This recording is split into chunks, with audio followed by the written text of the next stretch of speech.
कुछ साडे गुरुद्वारा साहिबान आ जिहड़े वड्डे ए कैटागरी दे जिहड़े सानू पैसे दिंदे वध, बी कैटागरी सी कैटागरी वो बेचारे तनख्वाहां ही पूरीआं करदे।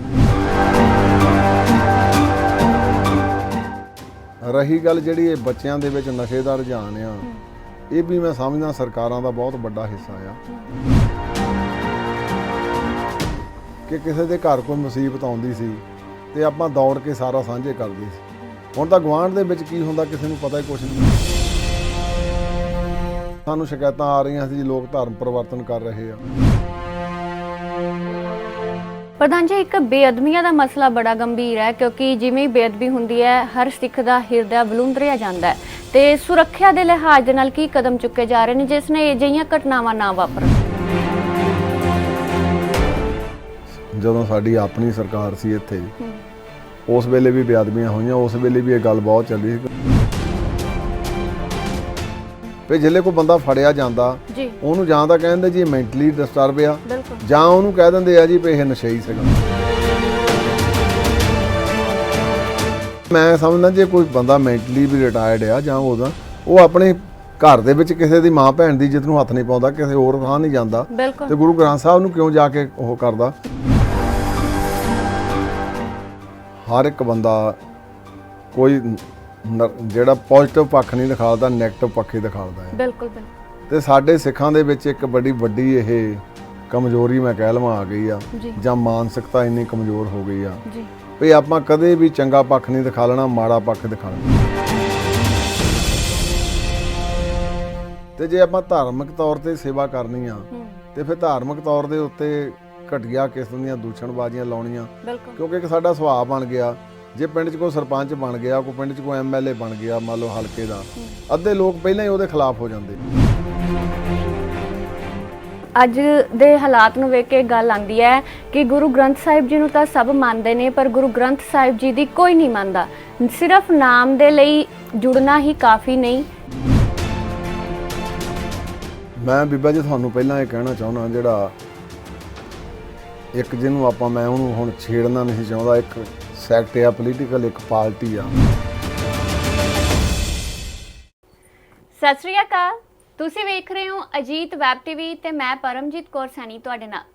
ਸੋ ਖਾਸ ਮੁਲਾਕਾਤਾਂ ਦੀ ਕੜੀ ਦੇ ਤਹਿਤ ਅੱਜ ਤੁਹਾਡੇ ਰੂਬਰੂ ਕਰਵਾਉਣ ਜਾ ਰਹੇ ਹਾਂ ਸਿੱਖ ਪੰਥ ਦੀ ਮਾਨਮਤੀ ਸ਼ਖਸੀਅਤ ਤੇ ਸ਼੍ਰੋਮਣੀ ਗੁਰਦੁਆਰਾ ਪ੍ਰਬੰਧਕ ਕਮੇਟੀ ਦੇ ਨਵੇਂ ਪ੍ਰਧਾਨ ਸਰਦਾਰ ਹਰਜਿੰਦਰ ਸਿੰਘ ਧਾਮੀ ਹੋਰਾਂ ਦੇ ਨਾਲ। ਆਓ ਗੱਲਬਾਤ ਦਾ ਸਿਲਸਿਲਾ ਸ਼ੁਰੂ ਕਰਦੇ ਹਾਂ।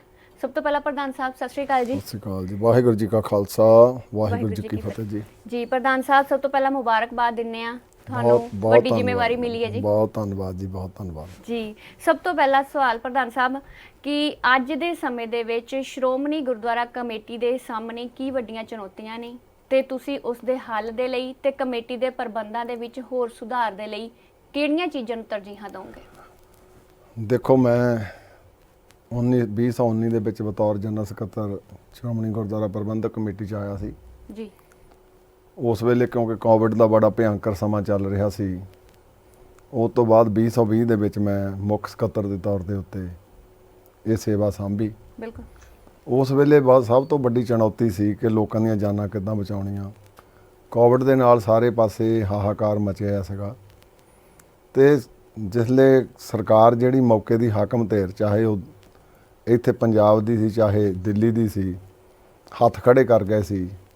ਤੇ ਉਸ ਵੇਲੇ ਸ਼੍ਰੋਮਣੀ ਗੁਰਦੁਆਰਾ ਪ੍ਰਬੰਧਕ ਕਮੇਟੀ ਨੇ ਪੰਜਾਬ ਦੇ ਵਿੱਚ ਗੁਰੂ ਰਾਮਦਾਸ ਮੈਡੀਕਲ ਕਾਲਜ, ਉੱਥੇ ਆਕਸੀਜਨ ਦੇ ਜਿਹਨੂੰ ਆਪਾਂ ਲੰਗਰ ਕਹਿ ਲੈਂਦੇ ਸੀ ਭਈ ਜੀ ਲੰਗਰ ਉਵੇਂ ਲੱਗਦਾ, ਪਰ ਉਹਨਾਂ ਦੇ ਵਿੱਚ ਆਕਸੀਜਨ ਦੇ ਅਸੀਂ ਵੱਡੇ ਪ੍ਰਬੰਧ ਕੀਤੇ। ਕੋਵਿਡ ਦੇ ਵੱਡੇ ਸੈਂਟਰ ਖੋਲ੍ਹੇ, ਰੋਪੜ ਖੋਲ੍ਹਿਆ, ਇੱਥੇ ਸਾਡੇ ਡਰੋਲੀ ਖੋਲ੍ਹਿਆ, ਆਪਾਂ ਇੱਦਾਂ ਹੀ ਤਲਵੰਡੀ ਸਾਬੋ ਖੋਲ੍ਹਿਆ, ਅੰਮ੍ਰਿਤਸਰ ਖੋਲ੍ਹਿਆ। ਉਹਦੇ ਵਿੱਚ ਸ਼੍ਰੋਮਣੀ ਗੁਰਦੁਆਰਾ ਪ੍ਰਬੰਧਕ ਕਮੇਟੀ ਨੇ ਇੱਕ ਆਪਣਾ ਯੋਗਦਾਨ ਇਹ ਪਾਇਆ। ਉਹ ਤੋਂ ਇਲਾਵਾ ਕਿਉਂਕਿ ਉਦੋਂ ਲੰਗਰਾਂ ਦੀ ਲੋਕਾਂ ਨੂੰ ਬੜੀ ਦਿੱਕਤ ਸੀ, ਖਾਣੇ ਪੀਣੇ ਦੀ ਸੀ, ਅਸੀਂ ਸਾਰੇ ਜਿੰਨੇ ਵੀ ਮੈਨੇਜਰ ਸਾਹਿਬਾਨ ਸੀਗੇ ਉਹਨਾਂ ਨੂੰ ਖਾਸ ਹਦਾਇਤ ਕੀਤੀ ਸੀ ਵੀ ਐਟ ਐਨੀ ਕੋਸਟ 24 ਘੰਟੇ ਲੰਗਰ ਜਿਹੜਾ ਉਹ ਤਿਆਰ ਰਹਿਣਾ ਚਾਹੀਦਾ। ਤੋ ਇਸ ਕਰਕੇ ਉਹਦੇ ਵਿੱਚ ਅਸੀਂ ਤਕਰੀਬਨ ਲਾਸਟ ਈਅਰ ਤੋਂ ਥੋੜ੍ਹੇ ਜਿਹੇ ਫਿਰ ਮੁਕਤ ਹੋਏ ਉਸ ਬਿਮਾਰੀ ਤੋਂ।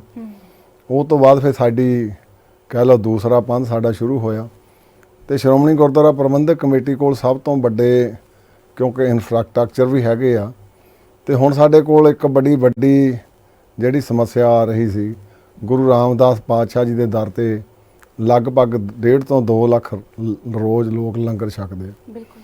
ਉਹਨੂੰ ਅਸੀਂ ਇਨਫਰਾਸਟ੍ਰਕਚਰ ਮੁੰਡੋਂ ਹੀ ਜਿੱਦਾਂ ਉਹਦੇ ਵਿੱਚ ਗੈਸ ਸਿਸਟਮ ਪੱਕਾ ਵੱਖਰਾ ਕੀਤਾ, ਉਹ ਸਿੱਧੀ ਗੈਸ ਜਿੱਦਾਂ ਆਪਣੇ ਪੈਟਰੋਲ ਆਉਂਦਾ ਇਵੇਂ ਆਉਂਦੀ ਆ ਜੀ, ਇਵੇਂ ਹੀ ਸਾਰਾ ਉਹਨੂੰ ਹੁਣ ਅਸੀਂ ਕਿਉਂਕਿ ਕੋਵਿਡ ਕਰਕੇ ਉਹਦੇ ਵਿੱਚ ਥੋੜੀ ਖੜੋਤ ਆ ਗਈ ਸੀ, ਮੁੜ ਕੇ ਨਵੇਂ ਸਿਰੇ ਹੁਣ ਭਾਫ ਦਾ ਇੱਕ ਸੈਂਟਰ ਜਿਹੜਾ ਆ ਉਹ ਸਾਡੇ ਰਾੜਾ ਸਾਹਿਬ ਵਾਲੇ ਮਹਾਂਪੁਰਸ਼ਾਂ ਨੇ ਉਹਨੇ ਕਿਹਾ ਵੀ ਅਸੀਂ ਹੌਲੀ ਸੌਲੀ ਆਪ ਹੀ ਬਣਾ ਦਿੰਦੇ ਹਾਂ।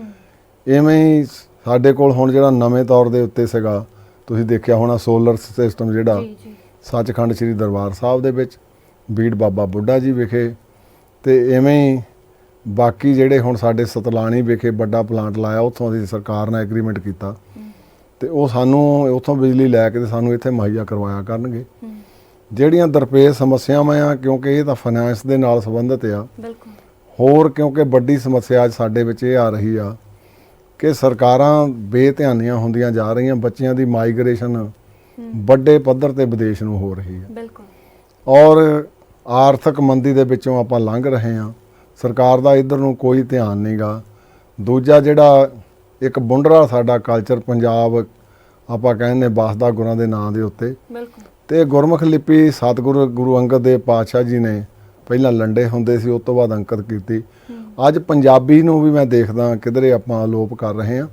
ਸੋ ਸਮੱਸਿਆਵਾਂ ਬਹੁਤ ਆ ਜੀ, ਪਰ ਸ਼੍ਰੋਮਣੀ ਗੁਰਦੁਆਰਾ ਪ੍ਰਬੰਧਕ ਕਮੇਟੀ ਕਿਉਂਕਿ ਸਿੱਖਾਂ ਦੀ ਨੁਮਾਇੰਦਾ ਜਥੇਬੰਦੀ ਆ, ਅਸੀਂ ਆਪਣੇ ਪੁਰਜ਼ੋਰ ਯਤਨ ਕਰਦੇ ਜਦੋਂ ਵੀ ਕਿਸੇ ਪੱਧਰ ਦੇ ਉੱਤੇ ਵੀ, ਚਾਹੇ ਸਿੱਖੀ ਸਿਧਾਂਤਾਂ ਦੇ ਉੱਤੇ ਤੇ ਚਾਹੇ ਹੋਰ ਟੇਢੇ ਢੰਗ ਦੇ ਨਾਲ ਲੁਕਮੀ ਜਿਹੜੀ ਆ ਸਾਨੂੰ ਮਾਰ ਮਾਰੀ ਜਾਂਦੀ ਆ, ਤੇ ਅਸੀਂ ਉਹਦੇ ਤੇ ਖੜਦੇ ਹਾਂ ਤੇ ਉਹਨਾਂ ਸਮੱਸਿਆਵਾਂ ਦੇ ਵਿੱਚੋਂ ਸਫਲ ਹੋ ਕੇ ਵੀ ਨਿਕਲਦੇ ਹਾਂ। ਬਿਲਕੁਲ। ਪ੍ਰਧਾਨ ਸਾਹਿਬ, ਜਿਵੇਂ ਤੁਸੀਂ ਦੱਸਿਆ ਕਿ ਕਰੋਨਾ ਮਹਾਮਾਰੀ ਆਈ, ਇਸ ਦੇ ਵਿੱਚ ਜਿਹੋ ਜਿਹੀਆਂ ਸੇਵਾ ਸਿੱਖ ਭਾਈਚਾਰੇ ਵੱਲੋਂ ਕੀਤੀ ਗਈ, ਸਾਰੀ ਦੁਨੀਆ ਦੇ ਵਿੱਚ ਇੱਕ ਨਾਮ ਹੈ ਸਿੱਖ ਭਾਈਚਾਰੇ ਦਾ, ਇੱਕ ਅਕਸ ਕਾਫੀ ਵਧੀਆ ਬਣਿਆ।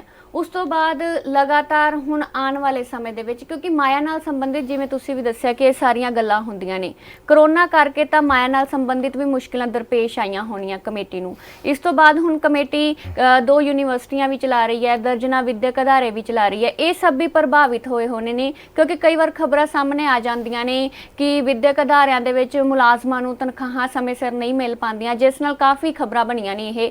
ਤੇ ਅਜਿਹੀਆਂ ਜਦੋਂ ਚੁਣੌਤੀਆਂ ਆਉਂਦੀਆਂ ਨੇ, ਤੇ ਹੁਣ ਤੁਹਾਡੇ ਕੋਲ ਪ੍ਰਧਾਨ ਦੀ ਪਦਵੀ ਵੀ ਆ ਗਈ ਹੈ, ਤੇ ਆਉਣ ਵਾਲੇ ਸਮੇਂ ਦੇ ਵਿੱਚ ਕੀ ਕਦਮ ਚੁੱਕੋਗੇ? ਕਿਉਂਕਿ ਮਾਇਆ ਨਾਲ ਸੰਬੰਧਿਤ ਜਦੋਂ ਕੋਈ ਵੱਡੀ ਖੜੀ ਹੁੰਦੀ ਹੈ ਚੁਣੌਤੀ, ਉਸ ਨਾਲ ਨਿਪਟਣਾ ਵੱਡੀ ਜ਼ਿੰਮੇਵਾਰੀ ਹੈ।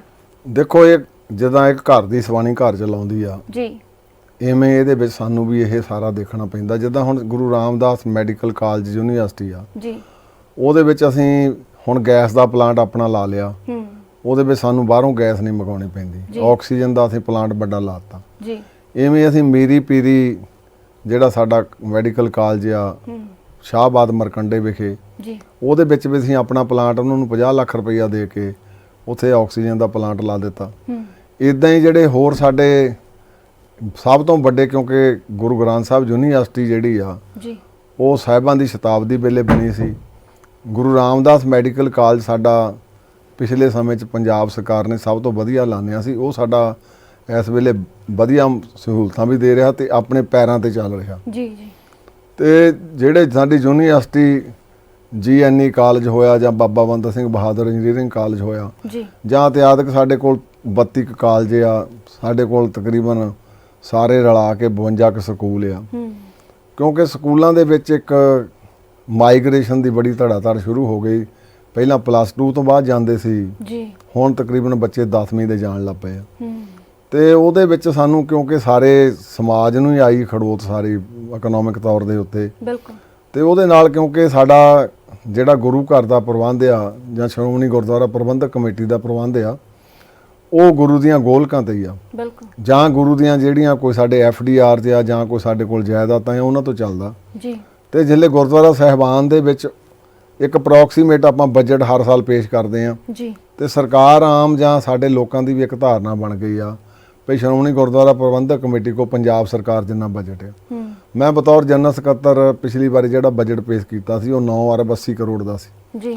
ਉਹ ਵੀ ਅਪਰੋਕਸੀਮੇਟ ਬਜਟ ਹੁੰਦਾ ਵੀ ਕਿਉਂਕਿ ਸਾਨੂੰ ਸ਼੍ਰੋਮਣੀ ਕਮੇਟੀ ਨੂੰ ਕੁਝ ਸਾਡੇ ਗੁਰਦੁਆਰਾ ਸਾਹਿਬਾਨ ਆ ਜਿਹੜੇ ਵੱਡੇ A ਕੈਟਾਗਰੀ ਦੇ ਜਿਹੜੇ ਉਹ ਸਾਨੂੰ ਪੈਸੇ ਦਿੰਦੇ ਵੱਧ, ਜੀ ਬੀ ਕੈਟਾਗਰੀ ਸੀ ਕੈਟਾਗਰੀ ਉਹ ਵਿਚਾਰੇ ਤਨਖਾਹਾਂ ਹੀ ਪੂਰੀਆਂ ਕਰਦੇ ਆ ਬਿਲਕੁਲ ਤੇ ਉਹਨਾਂ ਦੇ ਵਿੱਚੋਂ ਦਸਵੰਧ ਫਿਰ ਜਦੋਂ ਸਾਨੂੰ ਘਟਦਾ ਆ ਉਹਦੇ ਨਾਲ ਸਾਨੂੰ ਸਮੱਸਿਆਵਾਂ ਦਾ ਸਾਹਮਣਾ ਕਰਨਾ ਪੈਂਦਾ। ਜੀ ਪਰ ਫਿਰ ਵੀ ਮੈਂ ਸਮਝਦਾ ਅਸੀਂ ਸ਼੍ਰੋਮਣੀ ਗੁਰਦੁਆਰਾ ਪ੍ਰਬੰਧਕ ਕਮੇਟੀ ਦੇ ਪਿਛਲੇ ਸਮੇਂ ਵਿੱਚ ਮੁਲਾਜ਼ਮਾਂ ਨੂੰ ਕੋਈ ਘਾਟ ਨਹੀਂ ਆਉਣ ਦਿੱਤੀ, ਪਰ ਹਾਂ ਸਕੂਲਾਂ ਕਾਲਜਾਂ ਦੇ ਵਿੱਚ ਥੋੜੀ ਜਿਹੀ ਸਾਨੂੰ ਸਮੱਸਿਆ ਆਈ ਆ। ਜੀ ਉਹ ਸਮੱਸਿਆ ਲਈ ਵੀ ਅਸੀਂ ਲਗਭਗ ਐਤਕੀ ਪੁਰਜੋਰ ਯਤਨ ਕਰ ਰਹੇ ਹਾਂ ਬਿਲਕੁਲ ਵੀ ਸਮੱਸਿਆ ਦੇ ਨਾਲ ਕਿਵੇਂ ਨਜਿੱਠਿਆ ਜਾਵੇ। ਤੇ ਮੈਨੂੰ ਪੂਰਨ ਆਸ ਆ, ਗੁਰੂ ਸਾਹਿਬ ਨੇ ਕਿਰਪਾ ਕੀਤੀ, ਜਦੋਂ ਹੁਣ ਸਾਡੇ ਯੂਨੀਵਰਸਿਟੀ ਦਾ ਬੜਾ ਵੱਡਾ ਲੋਨ ਖੜਾ ਸੀ ਉਹ ਅਸੀਂ ਆਪਣੇ ਢੰਗ ਨਾਲ ਉਹ ਵੀ ਕਲੀਅਰ ਕੀਤਾ। ਜੀ ਇਹ ਸਾਡਾ ਯਤਨ ਰਹੂਗਾ ਵੀ ਇਹ ਐਜੂਕੇਸ਼ਨ ਅਦਾਰੇ ਸਿੱਖ ਪੰਥ ਸਿੱਖ ਕੌਮ ਦੀ ਇਹ ਹੈਗੀ ਆ ਇੱਕ ਪ੍ਰਾਪਰਟੀ ਆ, ਐਵੇਂ ਹੀ ਰਹੇ ਸਾਡੀ। ਬਿਲਕੁਲ ਪ੍ਰਧਾਨ ਸਾਹਿਬ, ਜਿੱਦਾਂ ਅੱਜ ਪੰਜਾਬ ਆਰਥਿਕ ਰਾਜਨੀਤਿਕ ਸੱਭਿਆਚਾਰਕ ਸੰਕਟਾਂ ਦੇ ਨਾਲ ਘਿਰਿਆ ਹੋਇਆ, ਇਸੇ ਤਰ੍ਹਾਂ ਸਿੱਖ ਭਾਈਚਾਰੇ ਦੇ ਵਿੱਚ ਵੀ ਕਾਫੀ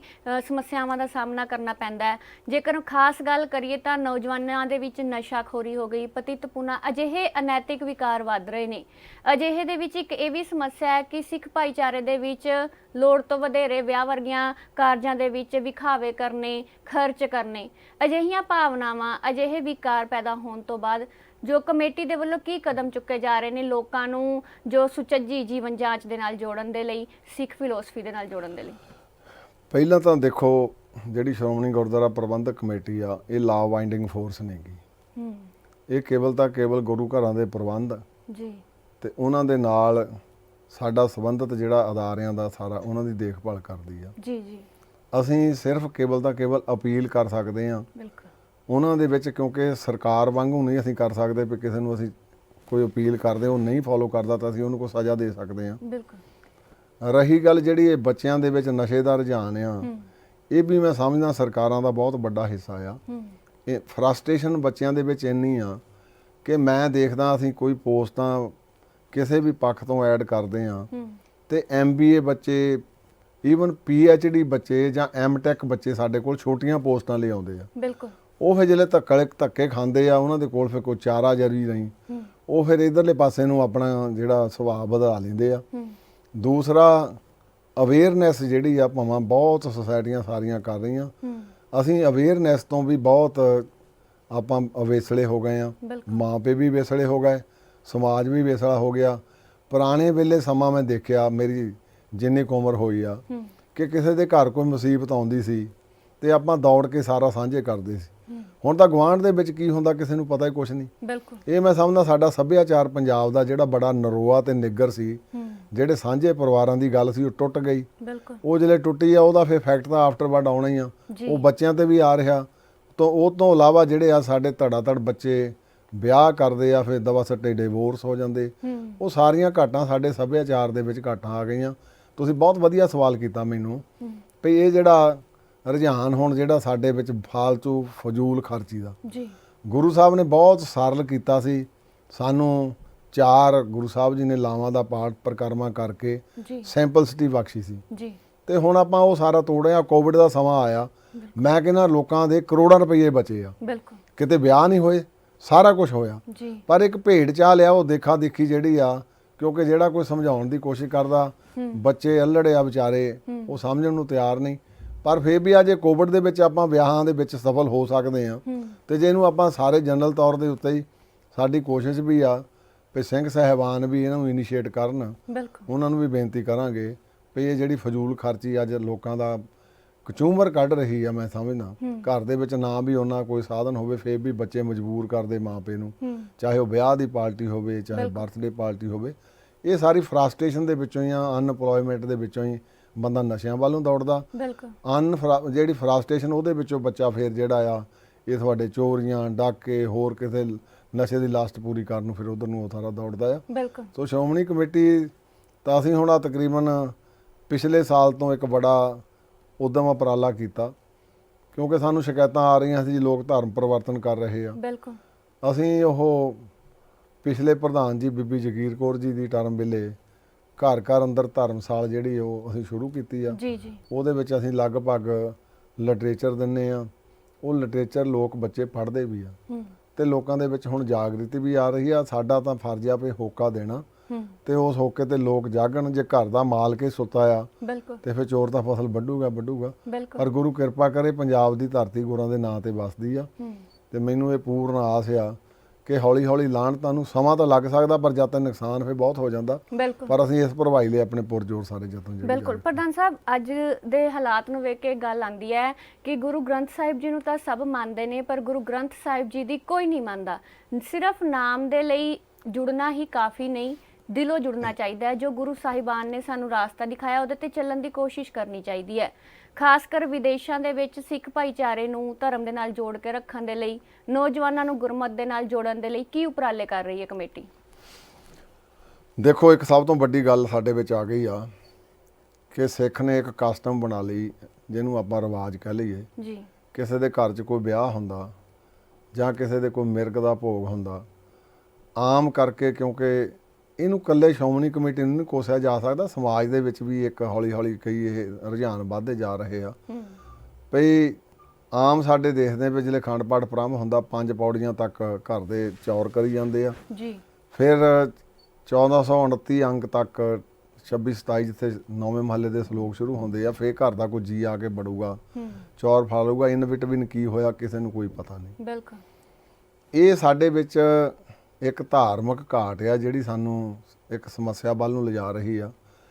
ਪਵਿੱਤਰ ਗੁਰਬਾਣੀ ਤਾਂ ਹੈ ਹੀ ਗਿਆਨ ਦਾ ਸਾਗਰ, ਸਤਿਗੁਰੂ ਜੀ ਨੇ ਤਾਂ ਇੱਕ ਇੱਕ ਪੰਕਤੀ ਨੂੰ ਸਵਾਲ ਤੇ ਜਵਾਬ ਦੇ ਵਿੱਚ ਦੇ ਕੇ ਸਾਨੂੰ ਗਿਆਨਵਾਨ ਬਣਾਇਆ, ਪਰ ਅੱਜ ਸਾਡੇ ਵਿੱਚ ਪੜ੍ਹਨ ਦੀ ਵੀ ਤੇ ਵਿਚਾਰਨ ਦੀ ਵੀ ਜਿਹੜੀ ਹੈ ਨਾ ਉਹ ਇੱਕ ਪ੍ਰਵਿਰਤੀ ਬਹੁਤ ਘਟ ਗਈ ਆ। ਬਿਲਕੁਲ। ਤੇ ਜਿਲੇ ਆਪਾਂ ਵਿਚਾਰਾਂਗੇ ਨਹੀਂ ਤੇ ਨੈਚੁਰਲੀ ਫਿਰ ਉਹ ਜਦੋਂ ਆਪਾਂ ਕਹਿ ਲਈਦਾ ਵੀ ਹਵਾ ਦੇ ਬੋਲੇ ਵਾਂਗੂ ਫਿਰ ਉੱਤੋਂ ਦੀ ਉਹ ਨਿਕਲ ਜਾਂਦੀ ਆ। ਬਿਲਕੁਲ। ਸੋ ਸ਼੍ਰੋਮਣੀ ਕਮੇਟੀ ਆਪਣਾ ਯਤਨ ਕਰ ਰਹੀ, ਹਰ ਇੱਕ ਪੱਖ ਤੋਂ ਜਿੰਨਾ ਕੁ ਅਸੀਂ ਆਪਣਾ ਯੋਗਦਾਨ ਪਾ ਸਕਦੇ ਹਾਂ ਉਹ ਗੁਰੂ ਸਾਹਿਬ ਜੀ ਪਵਾ ਰਹੇ ਆ ਪੂਰੇ ਤੌਰ ਤੇ। ਬਿਲਕੁਲ। ਪ੍ਰਧਾਨ ਸਾਹਿਬ, ਦੇਸ਼ ਭਰ ਦੇ ਵਿੱਚ 13 ਦੇ ਕਰੀਬ ਸਿੱਖ ਪ੍ਰਚਾਰ ਮਿਸ਼ਨ ਚੱਲ ਰਹੇ ਨੇ, ਉਹਨਾਂ ਦਾ ਬਾਹਰਲੇ ਪੰਜਾਬ ਤੋਂ ਬਾਹਰ ਕਿੰਨਾ ਕੁ ਫਾਇਦਾ ਹੋ ਰਿਹਾ ਤੇ ਕੀ ਕਦਮ ਚੁੱਕੋਗੇ ਉਹਨਾਂ ਦੇ ਲਈ? ਦੇਖੋ, ਜਿੱਦਾਂ ਸਾਡੇ ਕੁਝ ਮਿਸ਼ਨ ਜਿਹੜੇ ਆ ਬਾਹਰਲੇ ਯੂਪੀ ਵਾਲਾ, ਉੜੀਸਾ ਵਾਲੇ, ਉਹ ਸਾਡੇ ਕਾਮਯਾਬੀ ਆ ਜੀ, ਕਿਉਂਕਿ ਉਹ ਤਨਦੇਹੀ ਦੇ ਨਾਲ ਕੰਮ ਕਰਦੇ ਆ। ਜਿਹੜੇ ਬੱਚੇ ਉੱਥੇ ਅੱਜ ਵੀ ਮੇਰੇ ਕੋਲ ਆਏ ਸੀਗੇ, ਉਹ ਜਿਹੜੇ ਬੱਚੇ ਉਹਨਾਂ ਕੋਲ ਪੰਜਾਬੀ ਸਰਵਣ ਕਰ ਰਹੇ ਨੇ, ਪਹਿਲੀ ਗੱਲ ਤਾਂ ਮੈਂ ਮਾਪਿਆਂ ਨੂੰ ਵਧਾਈ ਦਿੰਦਾ ਕਿ ਉਹ ਚਾਹੁੰਦੇ ਆ ਵੀ ਪੰਜਾਬੀ ਸਾਡੇ ਵਿੱਚੋਂ ਅਲੋਪ ਨਾ ਹੋਵੇ। ਉਹ ਸਖਤ ਮਿਹਨਤ ਕਰਦੇ ਆ। ਆਪਾਂ ਥੋੜੇ ਜਿਹਾ ਵਿਸੜੇ ਰਹਿੰਦੇ, ਪਰ ਬਹੁਤ ਸਾਰੇ ਮਿਸ਼ਨ ਸਾਡੇ ਜਿਹੜੇ ਆ ਉਹਨਾਂ 'ਚ ਠੀਕ ਆ ਗੱਲ, ਪਈ ਉਹਨਾਂ 'ਚ ਕੁਝ ਖੜੋਤ ਕੁਝ ਹੈਗੀ ਆ। ਕਈ ਤਾਂ ਹਾਲਾਤ ਦੇ ਮਾਰੇ, ਜਿੱਦਾਂ ਹੁਣ ਸਾਡਾ ਜੰਮੂ ਮਿਸ਼ਨ ਆ, ਉਹਨੂੰ ਹਾਲਾਤਾਂ ਨੇ ਮਾਰਿਆ ਜੀ। ਇਵੇਂ ਸਾਡੇ ਦਿੱਲੀ ਦੇ ਵਿੱਚ ਵੀ ਹੈਗਾ, ਕਿਉਂਕਿ ਉੱਥੇ ਦਿੱਲੀ ਗੁਰਦੁਆਰਾ ਪ੍ਰਬੰਧਕ ਕਮੇਟੀ ਵੀ ਪ੍ਰਬੰਧ ਕਰਦੀ ਆ। ਪਰ ਫਿਰ ਵੀ ਅਸੀਂ ਪਿਛਲੇ ਸਾਲ ਤੋਂ ਇਹ ਯਤਨ ਕੀਤਾ ਵੀ ਇਹ ਜਿੰਨੇ ਵੀ ਹੈਗੇ ਆ ਸਾਡੇ ਮਿਸ਼ਨ, ਇਹਨਾਂ ਮਿਸ਼ਨਾਂ ਨੂੰ ਵੀ ਚੁਸਤ ਦਰੁਸਤ ਕੀਤਾ ਜਾਵੇ ਤਾਂ ਕਿ ਪੰਜਾਬੋਂ ਬਾਹਰ, ਮੈਂ ਆਪ ਤੁਹਾਨੂੰ 2004 'ਚ ਅਸੀਂ ਪਵਿੱਤਰ ਧਰਤੀ ਜਦੋਂ ਸ਼ਤਾਬਦੀ ਸੀਗੀ ਤੇ ਅਸੀਂ ਬਨਾਰਸ ਤੋਂ ਇੱਕ ਨਗਰ ਕੀਰਤਨ ਲੈ ਕੇ ਆਏ ਸੀਗੇ ਜੀ, ਭਗਤ ਰਵਿਦਾਸ ਜੀ ਦੇ ਸਥਾਨ ਤੋਂ। ਤੇ ਉੱਥੋਂ ਜਿਸਲੇ ਅਸੀਂ ਤੁਰੇ ਆ, ਜਿਉਂ ਆਪਣੇ ਤੋਂ ਬਨਾਰਸ ਤੋਂ ਬਰੇਲੀ, ਇਲਾਹਾਬਾਦ, ਲਖਨਊ, ਤੇ ਮੈਨੂੰ ਬੜੀ ਖੁਸ਼ੀ ਹੋਈ ਵੀ ਲੋਕਾਂ ਦੇ ਵਿੱਚ ਅਵੇਅਰਨੈਸ ਬੜੀ ਆ ਜੀ। ਤੇ ਮੈਂ ਹੁਣ ਵੀ ਅੱਜ ਵੀ ਮੰਨਦਾ ਆ ਵੀ ਜਿੰਨਾ ਬੰਦਾ ਸਿੱਖੀ ਮੰਨ ਲਓ ਕਹਿ ਲਓ ਵੀ ਕੇਂਦਰ ਤੋਂ ਦੂਰ ਹੁੰਦਾ, ਉਹਦੇ ਮਨ 'ਚ ਡਰ ਭੈ ਰਹਿੰਦਾ, ਜਿਹੜੇ ਲਾਗੇ ਆ ਜਾਂਦਾ ਫਿਰ ਉਹਦਾ ਕੁਛ ਜਿਹੜਾ ਕਹਿ ਲਓ ਵੀ ਅਵੇਸਲਾ ਹੋ ਜਾਂਦਾ। ਬਿਲਕੁਲ। ਪਰ ਗੁਰੂ ਦਾ ਜਿਹੜਾ ਵਿਚਾਰ ਤੇ ਗੁਰੂ ਦੀ ਗਿਆਨ, ਇਹੋ ਹੀ ਸਾਡੇ ਲਈ ਪ੍ਰੇਰਨਾ ਆ ਤੇ ਇਹੋ ਹੀ ਗੁਰਸਿੱਖੀ ਦਾ ਸਿਧਾਂਤ ਆ ਸਤਿਗੁਰੂ ਜੀ ਦਾ। ਬਿਲਕੁਲ। ਪ੍ਰਧਾਨ ਸਾਹਿਬ, ਜਿਵੇਂ ਦੂਜੇ ਪੰਜਾਬ ਤੋਂ ਬਾਹਰ ਦੂਜੇ ਰਾਜਾਂ ਤੋਂ ਵੀ ਕਈ ਵਾਰੀ, ਉੱਤਰ ਪ੍ਰਦੇਸ਼, ਗੁਜਰਾਤ, ਉੜੀਸਾ ਤੋਂ ਵੀ ਕਈ ਵਾਰ ਖਬਰਾਂ ਆਉਂਦੀਆਂ, ਜਾਂ ਦੂਜੇ ਦੇਸ਼ਾਂ ਤੋਂ ਜਿਵੇਂ ਅਫਗਾਨਿਸਤਾਨ, ਪਾਕਿਸਤਾਨ, ਹੋਰ ਵੀ ਕਈ ਦੇਸ਼ਾਂ ਤੋਂ ਕਈ ਵਾਰ ਖਬਰਾਂ ਆਉਂਦੀਆਂ ਕਿ ਘੱਟ ਗਿਣਤੀਆਂ ਆਪਣੇ ਆਪ ਨੂੰ ਅਸੁਰੱਖਿਅਤ ਮਹਿਸੂਸ ਕਰਦੀਆਂ ਨੇ। ਫਿਰ ਅਜਿਹੇ ਦੇ ਵਿੱਚ ਕਮੇਟੀ ਕੀ ਪ੍ਰਬੰਧ ਕਰਦੀ ਹੈ, ਜਾਂ ਫਿਰ ਤੁਹਾਨੂੰ ਇਹ ਲੋੜ ਮਹਿਸੂਸ ਨਹੀਂ ਹੁੰਦੀ ਕਿ ਕੋਈ ਸਥਾਈ ਕਮੇਟੀ ਅਜਿਹੀਆਂ ਚੀਜ਼ਾਂ ਦੇ ਲਈ ਬਣਾ ਦਿੱਤੀ ਜਾਵੇ? ਦੇਖੋ, ਜਿੱਥੋਂ ਤੱਕ ਜਿਹੜੀ ਪੰਜਾਬ ਤੋਂ ਬਾਹਰ ਦੀ ਗੱਲ ਆ, ਵਿਦੇਸ਼ ਦੇ ਵਿੱਚ ਵੀ ਸਾਡਾ ਕੋਈ ਹੈ ਨਹੀਂ, ਜਾਂ ਪਾਕਿਸਤਾਨ 'ਚ ਕਹਿ ਲਈਏ। ਮੈਂ ਪਹਿਲਾਂ ਵੀ ਜਿੱਦਾਂ ਕਹਿ ਚੁੱਕਾ, ਪੰਜਾਬ ਤੋਂ ਬਾਹਰ ਵੀ ਜਿਹੜੇ ਹੁੰਦੀਆਂ ਅਸੀਂ ਉਹਨਾਂ ਨਾਲ ਖੜਦੇ ਹਾਂ। ਜਿਹੜੇ ਕੋਈ ਨਸਲੀ ਵਿਤਕਰਾ ਹੁੰਦਾ ਜਾਂ ਕੋਈ ਹੋਰ ਹੁੰਦੇ ਆ, ਅਸੀਂ ਉਹਦੇ ਲਈ ਖੜਦੇ ਹਾਂ। ਪਰ ਕਿਉਂਕਿ ਸਾਡੇ ਕੋਲ ਕੋਈ ਸਿਸਟਮ ਇਵੇਂ ਦਾ ਤਾਂ ਹੈ ਨਹੀਂ, ਅਸੀਂ ਅਪੀਲ ਕਰ ਸਕਦੇ ਜਾਂ ਅਸੀਂ ਉਹਨਾਂ ਲਈ ਲੜ ਸਕਦੇ ਹਾਂ। ਤੇ ਇਸ ਕਰਕੇ ਉਹਲੇ ਸਾਡਾ ਸ਼੍ਰੋਮਣੀ ਕਮੇਟੀ ਦਾ ਪੁਰਜੋਰ ਯਤਨ ਰਹਿੰਦਾ ਆ ਵੀ ਉਹਨਾਂ ਦੇ ਨਾਲ ਜਾ ਕੇ ਖੜੀਏ, ਤੇ ਜਿੱਥੇ ਕਿਤੇ ਥੋੜੀ ਬਹੁਤੀ ਘਾਟ ਰਹਿੰਦੀ ਆ ਉਹਦੀ ਵੀ ਅਸੀਂ ਪੂਰਤੀ ਕਰਦੇ ਆ। ਚਾਹੇ ਆਪ ਹੁਣ ਲੇਟੈਸਟ ਤੁਹਾਡੇ ਕਰਤਾਰਪੁਰ ਦਾ ਕੱਲ ਥੋੜੇ ਕੁ ਦਿਨ ਹੋਏ ਲਾਂਘਾ ਖੋਲਾ, ਬਿਲਕੁਲ, ਉਹਦੇ ਵਿੱਚ ਵੀ ਅਸੀਂ ਯਤਨ ਕਰ ਰਹੇ ਹਾਂ, ਭਾਵੇਂ ਸਰਕਾਰਾਂ ਦੇ ਆਪਣੇ ਹੈਗੇ ਆ ਵੀ ਭਾਈ ਪਾਸਪੋਰਟ ਵਾਲਾ ਖਤਮ ਕਰੋ, ਫੀਸ ਥੋੜੀ ਖਤਮ ਕਰੋ, ਜੀ ਇਦਾਂ ਦੀਆਂ ਅਸੀਂ ਅਪੀਲਾਂ ਕਰਦੇ ਰਹਿੰਦੇ ਹਾਂ। ਜੀ ਬਿਲਕੁਲ ਇਹੀ ਸਵਾਲ ਸੀ ਕਿ ਕਰਤਾਰਪੁਰ ਲਾਂਘੇ ਦੇ ਲਈ ਜਿਹੋ ਜਿਹੀ ਵਿਧੀ ਜੋ ਤਰੀਕਾ ਹੈ, ਪਾਸਪੋਰਟ ਦੀ ਸ਼ਰਤ ਹੈ, ਜਿਹੀਆਂ ਸ਼ਰਤਾਂ ਨੂੰ ਸਰਲ ਕਰਨ ਦੇ ਲਈ ਅਪੀਲ ਹੀ ਕੀਤੀ ਜਾ ਰਹੀ ਹੈ ਕਿ ਕੋਈ ਅਜਿਹਾ ਨਹੀਂ ਹੋ ਸਕਦਾ ਕਿ ਸਰਕਾਰ ਦੇ ਨਾਲ ਗੱਲਬਾਤ ਕਰਨ ਲਈ ਕਾਨੂੰਨੀ ਕਾਰਵਾਈ ਦਬਾਅ ਪਾਉਣ ਦੇ ਲਈ ਕੋਈ ਅਜਿਹੀ ਕਮੇਟੀ ਬਣਾਈ ਜਾਵੇ? ਅਸੀਂ ਕੱਲੇ ਹੀ ਹੁਣ ਜਨਰਲ ਹਾਊਸ ਦੇ ਵਿੱਚ ਇਹ ਮਤਾ ਆਇਆ ਸਾਡਾ ਜੀ ਵੀ ਇਹ ਜਿਹੜੀ ਕਰਤਾਰਪੁਰ ਕੋਰੀਡੋਰ ਖੋਲਿਆ, ਜੀ ਇਹਦੇ ਵਿੱਚ ਪਹਿਲੀ ਤਾਂ ਪਾਸਪੋਰਟ ਦੀ ਜਿਹੜੀ ਮਾਧਿਅਮ ਖਤਮ ਕੀਤੀ ਜਾਵੇ, ਬਿਲਕੁਲ ਪਲੱਸ ਜਿਹੜੇ $20 ਆ ਉਹ ਖਤਮ ਕੀਤੇ ਜਾਣ। ਜੀ ਤੇ ਮੈਂ ਐਤਕੀ ਯਤਨ ਨਹੀਂ, ਮੈਨੂੰ ਗੁਰੂ ਸਾਹਿਬ ਦੀ ਪ੍ਰੇਰਨਾ ਕਾਰਨ ਅਸੀਂ ਆਪਣਾ ਇੱਕ ਲੈ ਕੇ ਡੈਲੀਗੇਸ਼ਨ ਜਿਹੜਾ ਆ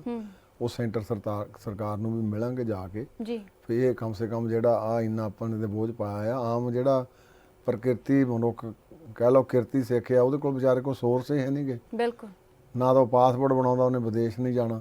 ਤੇ ਅਸੀਂ ਡੈਲੀਗੇਸ਼ਨ ਲੈ ਕੇ ਸੈਂਟਰ ਸਰਕਾਰ ਨੂੰ ਅਪਰੋਚ ਕਰਾਂਗੇ ਬਿਲਕੁਲ ਵੀ ਮੱਦਾਂ ਜਿਹੜੀਆਂ ਸਾਰੀਆਂ ਖਤਮ ਕੀਤੀਆਂ। ਬਿਲਕੁਲ ਪ੍ਰਧਾਨ ਸਾਹਿਬ, ਧਾਰਮਿਕ ਕੰਮਾਂ ਦੇ ਵਿੱਚ ਸਰਕਾਰੀ ਦਖਲਅੰਦਾਜ਼ੀ ਇਹ ਵੀ ਕਾਫੀ ਚੁਣੌਤੀ ਵਾਲੀ ਰਹਿੰਦੀ ਹੈ। ਜੇਕਰ ਹਰਿਆਣੇ ਦੀ ਥੋੜੀ ਜੀ ਗੱਲ ਕਰੀਏ ਤਾਂ ਹਰਿਆਣਾ ਗੁਰਦੁਆਰਾ ਪ੍ਰਬੰਧਕ ਕਮੇਟੀ ਨੂੰ ਵੀ ਮਾਨਤਾ ਦਿੱਤੀ ਗਈ ਹੈ। ਹਰਿਆਣੇ 'ਚ ਵੀ ਕਈ ਗੁਰਦੁਆਰਾ ਸਾਹਿਬ ਜੋ ਸ਼੍ਰੋਮਣੀ ਕਮੇਟੀ ਦੇ ਨੇ। ਅਜਿਹੇ ਦੇ ਵਿੱਚ ਅਜਿਹੀ ਸਮੱਸਿਆ ਨਾ, ਕਿਉਂਕਿ ਕਿਤੇ ਨਾ ਕਿਤੇ ਲੋਕਾਂ ਦੇ ਵਿੱਚ ਇੱਕ ਗੁੰਝਲਦਾਰ ਗੱਲ ਬਣ ਜਾਂਦੀ ਹੈ ਕਿ ਦੋ ਕਮੇਟੀਆਂ ਹੋ ਗਈਆਂ, ਕਿਸੇ ਦਾ ਪ੍ਰਬੰਧ ਆਪਣੇ ਹਿਸਾਬ ਨਾਲ ਚਲਾਇਆ ਜਾ ਰਿਹਾ ਹੈ। ਅਜਿਹੀ ਚੁਣੌਤੀਆਂ ਦੇ ਲਈ ਕੀ ਕਦਮ ਚੁੱਕੋਗੇ? ਮੈਂ ਬੀਬਾ ਜੀ ਤੁਹਾਨੂੰ ਪਹਿਲਾਂ ਇਹ ਕਹਿਣਾ ਚਾਹੁੰਦਾ, ਜਿਹੜਾ ਇੱਕ ਜਿਹਨੂੰ ਮੈਂ ਉਹਨੂੰ ਹੁਣ ਛੇੜਨਾ ਨਹੀਂ ਸੀ ਚਾਹੁੰਦਾ, ਇੱਕ ਸੈਕਟ ਆ ਪੋਲੀਟੀਕਲ, ਇੱਕ ਪਾਰਟੀ ਆ ਜੀ ਜਿਹੜੀ ਸ਼ੁਰੂ ਤੋਂ ਹੀ ਅਕਾਲੀ ਦਲ ਦੇ ਨਾਲ ਭਿੜਦੀ ਰਹੀ, ਸ਼੍ਰੋਮਣੀ ਕਮੇਟੀ ਨਾਲ ਭਿੜਦੀ ਰਹੀ ਆ ਜੀ। ਔਰ ਮੈਨੂੰ ਤਾਂ ਦੁੱਖ ਇਸ ਗੱਲ ਦਾ ਆਇਆ ਵੀ ਇਹ ਪਿੱਛੇ ਜਿਹੜੀ ਹੁੱਡਾ ਸਰਕਾਰ ਵੇਲੇ ਹਰਿਆਣਾ ਕਮੇਟੀ ਵੱਖਰੀ ਕੀਤੀ ਗਈ, ਉਹਨੂੰ ਮਾਨਤਾ ਦੇ ਦਿੱਤੀ ਗਈ ਉਹਨਾਂ ਦੀ ਸਰਕਾਰ ਵੱਲੋਂ ਜੀ, ਤੇ ਮਾਨਤਾ ਦੇਣ ਦੇ ਨਾਲ ਹੀ ਉਹਨੇ ਗੁਰਦੁਆਰਿਆਂ ਦੇ ਕਬਜ਼ੇ ਸ਼ੁਰੂ ਕਰ ਲਿਆ, ਪਰ ਸਿੱਖ ਪੰਥ ਨੇ ਕਬਜ਼ੇ ਹੋਣ ਨਹੀਂ ਦਿੱਤੇ, ਇੱਕ ਦੋ ਗੁਰਦੁਆਰਿਆਂ ਨੂੰ ਛੱਡ ਕੇ। ਬਿਲਕੁਲ ਅਸੀਂ ਉਹ ਯਤਨ ਕੀਤਾ, ਅਸੀਂ ਹੁਣ ਸੁਪਰੀਮ ਕੋਰਟ ਦੇ ਵਿੱਚ ਉਹਨੂੰ ਚੈਲੰਜ ਕੀਤਾ ਆ। ਤੇ ਉਹ ਤਾਂ ਹਰਿਆਣੇ ਵਾਲੇ, ਉਹਦੇ ਵਿੱਚ 4 ਪਾਰਟੀਆਂ, ਇੱਕ ਪੰਜਾਬ ਸਰਕਾਰ ਆ, ਇੱਕ ਹਿਮਾਚਲ ਆ, ਇੱਕ ਹਰਿਆਣਾ, ਇੱਕ ਸੈਂਟਰ ਆ ਜੀ। ਤੇ ਤੁਸੀਂ ਵੀ ਹੈਰਾਨ ਹੋ ਜਾਓਗੇ, ਇਟ ਇਜ਼ ਔਨ ਰਿਕਾਰਡ ਕਿ ਹਰਿਆਣੇ ਵਾਲਿਆਂ ਨੇ ਜਿਹੜਾ, ਕਿਉਂਕਿ ਉਹਨੇ ਤਾਂ ਪੱਖ ਪੂਰਨ ਸੀ ਕਮੇਟੀ ਬਣਾਈ ਸੀ, ਹਿਮਾਚਲ ਵਾਲਿਆਂ ਨੇ ਕਿਹਾ ਵੀ ਸੈਂਟਰਲ ਐਕਟ ਇਹਨਾਂ ਛੇੜਛਾੜ ਨਹੀਂ ਕੀਤੀ ਜਾਣੀ ਚਾਹੀਦੀ, ਸੈਂਟਰ ਸਰਕਾਰ ਨੇ ਕਿਹਾ ਵੀ ਇਹਨਾਂ ਛੇੜਛਾੜ ਨਹੀਂ ਕੀਤੀ ਜਾ ਸਕਦੀ। ਇਹ ਜਿਹੜੀ ਪੰਜਾਬ ਸਰਕਾਰ ਆ, ਇਹਨੇ 2017 ਚ ਐਫੀਡੈਵਿਟ ਦਿੱਤਾ ਵੀ ਇਹਨਾਂ ਛੇੜਛਾੜ ਨਹੀਂ ਕੀਤੀ ਜਾਂਦੀ। ਇਹਨੇ 2019 ਦੇ ਵਿੱਚ ਇੱਕ ਐਫੀਡੈਵਿਟ ਐਡੀਸ਼ਨਲ ਦੇ ਦਿੱਤਾ ਕਿ ਇਹ ਜਿਹੜੀ ਸਰਕਾਰ ਤੋੜ ਸਕਦੀ ਆ ਔਰ ਇਹਨੂੰ ਅੱਡ-ਵੱਡ ਕਰ ਸਕਦੀ ਆ। ਮੈਂ ਕਿਉਂਕਿ ਉਸ ਕਮੇਟੀ ਦਾ ਹਿੱਸਾ ਰਿਹਾ, ਜਿਹੜੀ ਕਮੇਟੀ ਆਲ ਇੰਡੀਆ ਸਿੱਖ ਗੁਰਦੁਆਰਾ ਐਕਟ ਮੰਗਦੀ ਰਹੀ ਆ ਜੀ, ਪਰ ਇਹਨਾਂ ਦੀ ਸਰਕਾਰ ਦੀ ਹਮੇਸ਼ਾ ਇਹ ਸੋਚ ਰਹੀ ਆ। ਹੁਣ ਸਾਡਾ ਸੁਪਰੀਮ ਕੋਰਟ 'ਚ ਅੱਜੇ ਡੇਟ ਸੀ, ਉਹ 18 ਜਨਵਰੀ ਪਈ ਆ ਜੀ, ਜਿਹਦੇ ਵਿੱਚ ਅਸੀਂ ਹਰਿਆਣਾ ਕਮੇਟੀ ਦਾ ਜਿਹੜਾ ਫੈਸਲਾ ਆ ਉਹ ਚੈਲੰਜ ਰਿਟਨ ਦੇ ਤੌਰ ਤੇ ਕੀਤਾ ਆ ਜੀ। ਤੇ ਸਾਨੂੰ ਆਸ ਆ ਪੂਰਨ ਤੌਰ ਤੇ, ਕਿਉਂਕਿ ਇਹ ਇੱਕ ਸਿੱਖ ਐਕਟ ਜਿਹੜਾ ਸ਼੍ਰੋਮਣੀ ਗੁਰਦੁਆਰਾ ਪ੍ਰਬੰਧਕ ਕਮੇਟੀ ਐਕਟ ਆ, ਇਹ ਸੈਂਟਰਲ ਐਕਟ ਆ ਜੀ, ਇਹਦੇ ਵਿੱਚ ਕੋਈ ਵੀ ਅਮੈਂਡਮੈਂਟ ਜਾਂ ਕੁਛ ਨਹੀਂ ਇਦਾਂ ਕੀਤਾ ਜਾ ਸਕਦਾ। ਉਹਦੇ ਵਿੱਚ ਸਿਰਫ ਬਿੱਲ ਪੇਸ਼ ਕੀਤਾ ਜਾ ਸਕਦਾ, ਉਹ ਵੀ ਅਨਲੈਸ ਜੇ ਆਪਾਂ ਹਾਊਸ ਦੇ ਵਿੱਚੋਂ ਪਾਸ ਨਹੀਂ ਕਰਦੇ। ਪਹਿਲਾਂ ਹਾਊਸ ਉਹਨੂੰ ਸ਼੍ਰੋਮਣੀ ਕਮੇਟੀ ਦਾ ਪਾਸ ਕਰਦਾ, ਫਿਰ ਅਸੀਂ ਸਰਕਾਰ ਨੂੰ ਭੇਜਦੇ ਹਾਂ, ਫਿਰ ਉਹ ਬਿੱਲ ਦਾ ਰੂਪ ਧਾਰਨ ਕਰਦਾ, ਜਿੱਦਾਂ ਪਿੱਛੇ ਤੁਹਾਡੇ ਆਹ ਸਹਿਜਧਾਰੀਆਂ ਦੀ ਹੋਈ ਆ। ਸੋ ਇਹ ਸਰਕਾਰ ਦਾ ਤੇ ਇੱਕ ਪਾਰਟੀ ਦਾ ਇੱਕ ਏਮ ਰਿਹਾ ਵੀ ਸਿੱਖਾਂ ਦੀ ਤਾਕਤ ਨੂੰ ਖੇਰੂ ਕਿਵੇਂ ਕਰਨਾ। ਤੇ ਮੈਂ ਸਮਝਦਾ ਆ ਵੀ ਸਾਨੂੰ ਕੋਟਾਂ ਦੇ ਉੱਤੇ ਪੂਰਨ ਨਿਆਂ ਦੀ ਆਸ ਆ ਤੇ ਸਾਨੂੰ ਨਿਆਂ ਜ਼ਰੂਰ ਮਿਲੂਗਾ। ਬਿਲਕੁਲ ਪ੍ਰਧਾਨ ਜੀ, ਇੱਕ ਬੇਅਦਬੀਆਂ ਦਾ ਮਸਲਾ ਬੜਾ ਗੰਭੀਰ ਹੈ, ਕਿਉਂਕਿ ਜਿਵੇਂ ਬੇਅਦਬੀ ਹੁੰਦੀ ਹੈ ਹਰ ਸਿੱਖ ਦਾ ਹਿਰਦਾ ਵਲੂੰਦਰਿਆ ਜਾਂਦਾ ਹੈ, ਤੇ ਸੁਰੱਖਿਆ ਦੇ ਲਿਹਾਜ਼ ਦੇ ਨਾਲ ਕੀ ਕਦਮ ਚੁੱਕੇ ਜਾ ਰਹੇ ਨੇ ਜਿਸ ਨੇ ਅਜਿਹੀਆਂ ਘਟਨਾਵਾਂ ਨਾ ਵਾਪਰਨ? ਦੇਖੋ, ਅਸੀਂ ਕੱਲ੍ਹ ਹੀ ਇਹ ਵੀ ਇੱਕ ਮਤਾ ਪਾਇਆ, ਕਿਉਂਕਿ ਪਹਿਲਾਂ ਜਦੋਂ ਸਾਡੀ ਆਪਣੀ ਸਰਕਾਰ ਸੀ ਇੱਥੇ, ਉਸ ਵੇਲੇ ਵੀ ਬੇਅਦਬੀਆਂ ਹੋਈਆਂ, ਉਸ ਵੇਲੇ ਵੀ ਇਹ ਗੱਲ ਬਹੁਤ ਚੱਲ ਰਹੀ ਸੀ, ਕਿਉਂਕਿ 295 ਇਹ ਬੜੀ ਸਰਲ ਜਿਹੀ CRPC ਦੀ IPC ਦੀ ਇੱਕ ਹੈਗੀ ਧਾਰਾ ਜੀ, ਜਿਹਦੇ ਵਿੱਚ 3 ਸਾਲ ਦੀ ਕੈਦ ਆ। ਤੇ ਮੈਨੂੰ ਤਾਂ ਕੋਈ ਅੱਜ ਤੱਕ ਉਹ ਕਾਮਯਾਬ ਹੁੰਦਾ ਕੇਸ ਦਿਸਿਆ ਨਹੀਂ, ਪਰ ਅਸੀਂ ਕੱਲ੍ਹ ਵੀ ਮੰਗ ਕੀਤੀ ਆ ਸੂਬਾ ਸਰਕਾਰ ਤੋਂ ਕਿ ਤੁਸੀਂ ਇਹਦੇ ਵਿੱਚ ਲੋੜੀਂਦੀ ਜਿਹੜੀ ਕਾਰਵਾਈ ਕਰਵਾਓ, ਇਹ 'ਚ ਐਟਲੀਸਟ ਜੇ ਡੈਥ ਸੈਂਟੈਂਸ ਨਹੀਂ ਤਾਂ ਲਾਈਫ ਇੰਪ੍ਰਿਜ਼ਨਮੈਂਟ ਤਾਂ ਜ਼ਰੂਰ ਹੋਵੇ ਜੀ, ਕਿਉਂਕਿ ਜਿੰਨਾ ਚਿਰ ਆਪਾਂ ਇੱਕ ਸੈਂਪਲ ਤੌਰ ਦੇ ਉੱਤੇ 3 ਸਾਲ ਦੀ ਕੈਦ ਤੇ ਬੇਲੇਬਲ ਫੈਂਸ ਹੋਊਗਾ, ਫਿਰ ਮੈਂ ਸਮਝਦਾ ਲੋਕਾਂ ਦੇ ਵਿੱਚ ਡਰ ਭੈ ਨਹੀਂ ਰਹਿੰਦਾ। ਤੇ ਉਹ ਡਰ ਭਾ ਤਾਂ ਹੀ ਹੋਊਗਾ ਜੇ ਆਪਾਂ ਹੁਣ ਬੰਦਾ ਕਿਸੇ ਨੂੰ ਮਾਰਨਾ ਚਾਹੇ, ਕਿਸੇ ਦਾ ਕਤਲ ਕਰਨਾ ਚਾਹੇ, ਤਾਂ ਉਹਨੂੰ ਪਤਾ ਹੁੰਦਾ ਵੀ 302 'ਚ ਮੈਨੂੰ ਉਮਰ ਕੈਦ ਤੇ ਮੈਨੂੰ ਡੈਥ ਪੈਨਲਟੀ ਹੋ ਸਕਦੀ ਹੈ। ਤੇ ਅਸੀਂ ਮੰਗ ਕੱਲ੍ਹ ਹੀ ਅਸੀਂ ਇੱਕ ਵੀ ਮਤਾ ਰੱਖਿਆ ਵੀ ਇਹ ਮੌਜੂਦਾ ਸਰਕਾਰ ਜਿਹੜੀ ਆ ਇਹਦੀ ਪ੍ਰੋਪਰ ਜਿਹੜੀ ਹੋਰ ਜਿਹੜੇ ਐਡ 'ਚ ਹੋਣੇ ਚਾਹੀਦੇ ਆਈਪੀਸੀ ਦੇ ਵਿੱਚ ਧਾਰਾਵਾਂ, ਜੀ ਤਾਂ ਕਿ ਇਹਦਾ ਡਰ ਭੈ ਲੋਕਾਂ ਦੇ ਵਿੱਚ ਹੋਵੇ ਤੇ ਫਿਰ ਉਸ ਡਰ ਭੈ ਦਾ ਜਿਹੜਾ ਥੋੜਾ ਬਹੁਤਾ ਆ ਜਿਹੜੇ ਕਰ ਜਾਂਦੇ ਕਈ ਵੇਲੇ। ਇੱਕ ਮੈਨੂੰ ਇੱਕ ਬੜੀ ਵੱਡੀ ਹੁਣ ਅਨੰਦਪੁਰ ਸਾਹਿਬ ਪਿੱਛੇ ਘਟਨਾ ਵਾਪਰੀ ਜੀ, ਤੇ ਮੈਂ ਉੱਥੇ ਵੀ ਐਸਐਸਪੀ ਸਾਹਿਬ ਨਾਲ ਕੀਤੀ ਸੀ ਬੇਨਤੀ ਵੀ ਸਾਨੂੰ ਸਿਸਟਮ ਦੀ ਸਮਝ ਨਹੀਂ ਲੱਗੀ ਕੀ ਕਰਕੇ ਸਿਸਟਮ ਆ ਵੀ ਜਿੱਲੇ ਕੋਈ ਬੰਦਾ ਫੜਿਆ ਜਾਂਦਾ ਜੀ ਉਹਨੂੰ ਜਾਂ ਤਾਂ ਕਹਿੰਦੇ ਜੀ ਮੈਂਟਲੀ ਡਿਸਟਰਬ ਆ, ਬਿਲਕੁਲ, ਜਾਂ ਉਹਨੂੰ ਕਹਿ ਦਿੰਦੇ ਆ ਜੀ ਵੀ ਇਹ ਨਸ਼ਈ ਸੀਗਾ। ਵੀ ਇਹਦੇ ਪਿੱਛੇ ਭਾਵਨਾ ਕੀ ਆ? ਜੇ ਭਾਵਨਾ ਨਾਲ ਪਿੱਛੇ ਜਾਵਾਂਗੇ ਆਪਾਂ ਤੇ ਫਿਰ ਤਾਂ ਉਹਦੀ ਕੋਈ ਨਾ ਕੋਈ ਸਮਝ ਆ ਜਾਊ ਵੀ ਕੋਈ ਏਜੰਸੀਆਂ ਆ ਜਾਂ ਕੁਛ ਆ। ਪਰ ਜੇ ਬੰਦਾ, ਮੈਂ ਸਮਝਦਾ ਜੇ ਕੋਈ ਬੰਦਾ ਮੈਂਟਲੀ ਵੀ ਰਿਟਾਇਰਡ ਆ ਜਾਂ ਉਹਦਾ, ਉਹ ਆਪਣੇ ਘਰ ਦੇ ਵਿੱਚ ਕਿਸੇ ਦੀ ਮਾਂ ਭੈਣ ਦੀ ਇੱਜ਼ਤ ਨੂੰ ਹੱਥ ਨਹੀਂ ਪਾਉਂਦਾ, ਕਿਸੇ ਹੋਰ ਥਾਂ ਨਹੀਂ ਜਾਂਦਾ, ਤੇ ਗੁਰੂ ਗ੍ਰੰਥ ਸਾਹਿਬ ਨੂੰ ਕਿਉਂ ਜਾ ਕੇ ਉਹ ਕਰਦਾ? ਇਹ ਮੈਂ ਸਮਝਦਾ ਕਈ ਵਾਰੀ ਇਹਦੇ ਪਿੱਛੇ ਕੋਈ ਏਜੰਸੀਆਂ ਦੇ ਵੀ ਕਾਰਜ ਹੋ ਸਕਦੇ ਆ, ਮੈਂ ਇਹਨੂੰ ਰੂਲ ਆਊਟ ਨਹੀਂ ਕਰ ਸਕਦਾ। ਤੇ ਪਰ ਅਸੀਂ ਤਾਂ ਚਾਹੁੰਦੇ ਸਰਕਾਰ ਤੋਂ ਵੀ ਇਹਨੂੰ ਘੱਟੋ ਘੱਟ ਲਾਈਫ ਇੰਪ੍ਰਿਜ਼ਨਮੈਂਟ ਦਾ ਕੀਤਾ ਜਾਵੇ ਪ੍ਰੋਸੀਜਰ, ਤਾਂ ਕਿ ਲੋਕਾਂ ਦੇ ਵਿੱਚ ਇਹਦਾ ਜਿਹੜੀ ਆ ਥੋੜੀ ਜਿਹੀ ਟੈਰਰ ਵੀ ਪਵੇ, ਭਾਈ ਮੈਂ ਜੇ ਕੋਈ ਬੇਅਦਬੀ ਕੀਤੀ ਤਾਂ ਮੈਨੂੰ ਫਿਰ ਇਹਦਾ ਅਵਿਆਜਾ ਵੀ ਸਹਿਣਾ, ਖਮਿਆਜਾ ਵੀ ਸਹਿਣਾ ਪਊਗਾ। ਜੀ ਪ੍ਰਧਾਨ ਜੀ, ਇੱਕ ਗੱਲ ਸਮਝਾਇਓ, ਜਦੋਂ ਨਿਹੰਗ ਸਿੰਘਾਂ ਨੇ ਦਿੱਲੀ ਬਾਰਡਰ ਦੇ ਉੱਪਰੋਂ ਇਹ ਗੱਲ ਕਹੀ ਸੀ ਕਿ ਜੇਕਰ ਬੇਅਦਬੀ ਹੁੰਦੀ ਹੈ ਤਾਂ ਉਸ ਗੁਰਦੁਆਰਾ ਸਾਹਿਬ ਦੀ ਪ੍ਰਬੰਧਕ ਕਮੇਟੀ ਜ਼ਿੰਮੇਵਾਰ ਹੋਏਗੀ, ਜਿਸ ਨੂੰ ਲੈ ਕੇ ਉਹ ਸਜ਼ਾ ਦੀ ਗੱਲ ਆਖ ਰਹੇ ਸੀ। ਹਾਲਾਂਕਿ ਅਸੀਂ ਉਸ ਚੀਜ਼ ਦੇ ਹੱਕ 'ਚ ਨਹੀਂ, ਪਰ ਇਹ ਤੁਸੀਂ ਇਸ ਚੀਜ਼ 'ਚ ਗੁਰਦੁਆਰੇ ਦੀ, ਉਸ ਗੁਰਦੁਆਰਾ ਸਾਹਿਬ ਦੀ ਪ੍ਰਬੰਧਕ ਕਮੇਟੀ ਨੂੰ ਕਿੰਨਾ ਕੁ ਜ਼ਿੰਮੇਵਾਰ ਠਹਿਰਾਉਂਦੇ ਹੋ ਕਿ ਵੀ ਬੇਅਦਬੀ ਹੋ ਜਾਂਦੀ ਹੈ, ਸੁਰੱਖਿਆ ਕਿਉਂ ਨਹੀਂ ਕੀਤੀ ਜਾਂਦੀ? ਦੇਖੋ, ਜਿੰਨੇ ਵੀ ਗੁਰਦੁਆਰਾ ਸਾਹਿਬਾਨ ਆ, ਅਸੀਂ ਤਾਂ ਪਿੱਛੇ ਸ਼੍ਰੋਮਣੀ ਕਮੇਟੀ ਵੱਲੋਂ ਇਹ ਹੋਇਆ ਸੀ ਵੀ ਸਾਰੇ ਕੈਮਰੇ ਲਾਓ ਜੀ। ਕੈਮਰਿਆਂ ਤੋਂ ਇਲਾਵਾ ਅਸੀਂ ਕਿਹਾ ਸੀ ਗੁਰੂ ਕਾ ਵਜ਼ੀਰ ਉੱਥੇ ਜਿਹੜਾ ਆ ਉਹ ਹਾਜ਼ਰ ਰਹਿਣਾ ਚਾਹੀਦਾ ਹੈ। ਬਿਲਕੁਲ। ਤੇ ਪਰੰਪਰਾ ਵੀ ਸਾਡੀ ਇਹ ਆ, ਪਿੱਛੇ ਸ਼੍ਰੋਮਣੀ ਕਮੇਟੀ ਨੇ ਬੜਾ ਵੱਡਾ ਅਭਿਆਨ ਸ਼ੁਰੂ ਕੀਤਾ ਵੀ ਇੱਕ ਪਿੰਡ 'ਚ ਇੱਕ ਗੁਰਦੁਆਰਾ ਜੀ। ਤੇ ਅਸੀਂ ਇਨੀਸ਼ੀਏਟਿਵ ਵੀ ਲਿਆ ਇਹ, ਤੇ ਅਸੀਂ ਲੋਕਾਂ ਨੂੰ ਇਹਦੇ ਵਿੱਚ ਪ੍ਰਫੁੱਲਤ ਵੀ ਕੀਤਾ ਵੀ ਤੁਸੀਂ ਜੇ ਇੱਕ ਗੁਰਦੁਆਰਾ ਬਣਾਓਗੇ ਤੁਹਾਨੂੰ ਕੀ ਕੀ ਬੈਨੀਫਿਟ ਸ਼੍ਰੋਮਣੀ ਕਮੇਟੀ ਵੱਲੋਂ ਦਿੱਤੇ ਜਾਣਗੇ ਜੀ। ਤੇ ਜਿਹੜਾ ਉਹ ਨਿਹੰਗ ਸਿੰਘਾਂ ਨੇ ਉੱਥੇ ਇਹ ਅਪੀਲ ਕੀਤੀ ਆ ਵੀ ਕਮੇਟੀਆਂ ਉਹਦੀਆਂ ਜ਼ਿੰਮੇਵਾਰ ਹੋਣਗੀਆਂ। ਦੇਖੋ, ਇਹਦੇ ਵਿੱਚ ਕੋਈ ਸ਼ੱਕ ਨਹੀਂ ਪਈ, ਜਿਹੜੀ ਕਮੇਟੀ ਗੁਰਦੁਆਰੇ ਦੀ ਕਹਿ ਲਓ ਪ੍ਰਬੰਧਕ ਕਮੇਟੀ ਆ, ਉਹਦਾ ਫਰਜ਼ ਤਾਂ ਹੈਗਾ ਵੀ ਉੱਥੇ ਪ੍ਰੋਪਰ ਦੇਖੇ ਵੀ ਚੌਕੀਦਾਰ ਜਾਂ ਸੇਵਾਦਾਰ ਹੈਗਾ ਜਾਂ ਉੱਥੇ ਗ੍ਰੰਥੀ ਸਿੰਘ ਹੈਗਾ ਆ ਜੀ। ਤੇ ਇਹ ਫਰਜ਼ ਕਮੇਟੀਆਂ ਦੇ ਬਣਦੇ, ਪਰ ਇਹਨੂੰ ਆਪਾਂ ਮੁੰਡੋਂ ਹੀ ਇਹ ਕਰ ਦਈਏ ਵੀ ਆਪਾਂ ਪ੍ਰਬੰਧਕ ਕਮੇਟੀ ਦੇ ਪਾ ਦਈਏ ਤਾਂ ਮੇਰਾ ਖਿਆਲ ਜਾਇਜ਼ ਨਹੀਂ ਗਾ ਬਣਦਾ। ਬਿਲਕੁਲ ਪ੍ਰਧਾਨ ਜੀ, ਇੱਕ ਸ਼੍ਰੋਮਣੀ ਕਮੇਟੀ ਦੀਆਂ ਚੋਣਾਂ ਸਾਲਾਨਾ ਹੁੰਦੀਆਂ ਨੇ, ਜਿਵੇਂ ਦਿੱਲੀ ਗੁਰਦੁਆਰਾ ਪ੍ਰਬੰਧਕ ਕਮੇਟੀ ਦੀਆਂ ਚੋਣਾਂ 2.5 ਸਾਲ ਬਾਅਦ ਹੁੰਦੀਆਂ ਨੇ।